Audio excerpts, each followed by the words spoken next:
যাদের আগে থেকে আলসার আছে তাদের জন্য নতুন করে বা এক্সট্রা করে কিছু করার বিষয় নেই আসলে। আলসারের জন্য আলসারের রোগীর রোজা রাখতে কোনো অসুবিধা নেই। তারা অ্যান্টি আলসারেন্ট খেয়ে স্বাভাবিক সুস্থ স্বাভাবিক মানুষের মতোই রোজা রাখতে পারবে। এখানে খাদ্যাভ্যাসে এক্সট্রা কোনো কিছু তাদেরকে বাদ দিতে হবে অথবা কোনো কিছু ইনক্লুড করতে হবে এমন কিছু নেই। একদম একজন সাধারণ মানুষ স্বাভাবিক মানুষ যেভাবে ইফতার করে সেটা খেতে হবে। তবে যে খাবারটা খেলে কষ্ট হয় সেটা পরিহার করাই উত্তম। ইফতারে যে কমন আইটেমগুলো থাকে সেটা একজন আলসারের রোগী চাইলেই গ্রহণ করতে পারে। যেমন 1-2টা খেজুর, আধা কাপ পরিমাণ ছোলা, 1-2টা পেঁয়াজ, ঘরে বানানো পেঁয়াজু, বেগুনি, ফল খেতে পারে, ফলের রস খেতে পারে।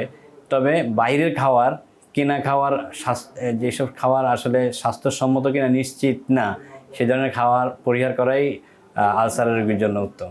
আলসারের রোগীর জন্য কোনো ধরনের খাবারের আলাদা করে কোনো ব্যবস্থা রাখার কোনোই প্রয়োজন নেই। এটা আমাদের একটা ভুল ধারণা যে নরম খাবার, জাউ ভাত অথবা মাংস পরিহার করা এগুলা করলে আলসারের রোগী ভালো থাকে। আসলে এই ব্যাপারটা ঠিক এরকম না।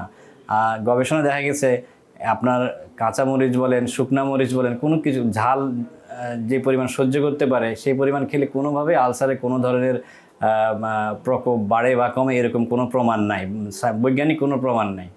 তবে যে খাবারটা খেলে কষ্ট হয় সেই খাবারটা একজন আলসারের রোগী যেমন একজন যাদের আলসার নাই তারাও খেতে পারে।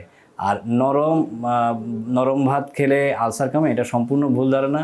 আবার শক্ত ভাত খেলে আলসার বেড়ে যায় এটাও ভুল ধারণা। সো এই ধরনের ধারণা করার কোনোই যৌক্তিক বা বৈজ্ঞানিক কোনো কারণ নেই।